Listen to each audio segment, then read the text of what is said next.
I got saved when I was 14. I got serious when I was 30.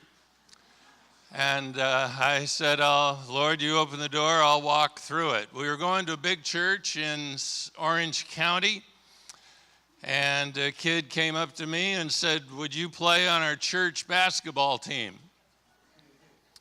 I had just finished playing for the Lakers 2 years before. And church league basketball is the worst basketball played on the face of the earth. So there I was playing hoops for the church. And we won the church league. And usually the first team eliminated in the Orange County Industrial League playoffs would be the church team, but we won that game in our second and our third, and there we were in the finals against the El Toro Marine team. Now these guys just play basketball, that's all they do. I've got the youth pastor, a guy who couldn't make it at Biola, and 3 guys who played in high school. And we're winning. And they're real frustrated, and there's a situation in a held ball kind of thing, and a guy just lost it. He bites me on the wrist. There's 600 of our church members in the stands. And my normal response would be, of course, punch his lights out. But there's 600, and by then we're the college sponsors, my wife and I, and I'm highly conflicted. So I stick my wrist into the face of the referee and I say, "What kind of bleep is this?" And the word I chose, it starts with S, it ends with T, it's rather high in the middle. My wife heard it clearly, which means 600 of the church members clearly heard it. You know, when a spontaneous situation with anger happens, it's a pretty good test of where you are with the Lord. And I was only 30 days into this deal. And my response was a curse word. God hadn't had enough time to chip the rough edges off of me yet. One of our college students was a backpacker. He's been discipled. He was raised in a Christian family. He's really sharp. He was part of the Spiritual Counterfeits Project at Berkeley.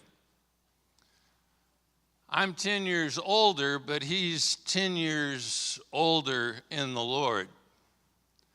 And he was on a face, and he broke loose, and he was on belay, and if the rope held, he'd get slammed, but he'd live. If it broke, he'd die. And as he broke loose, he screamed, "God help me."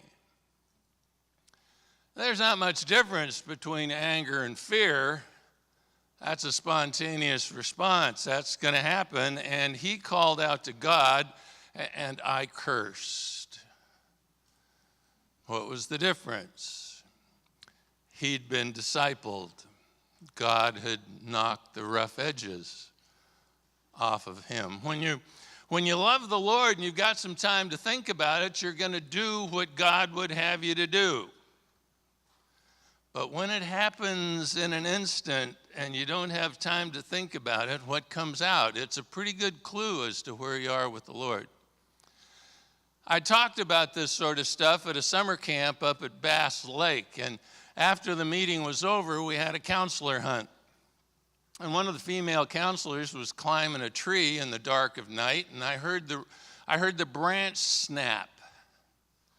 And I heard her say, "God help me." And then I heard the thump when she hit the ground. We found her with the flashlights, and she had a bad cut on her chin, bleeding. She'd take a lot of stitches. And she'd hurt her neck. She still could move her extremities, but we were afraid her neck might be broken.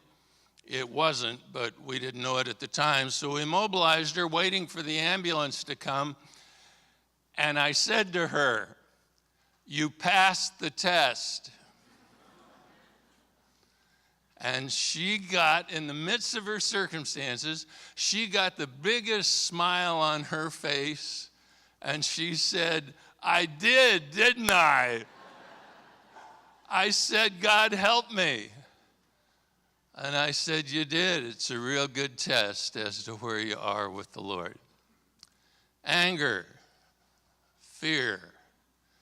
When they hit you and you have a spontaneous response, is it a godly one?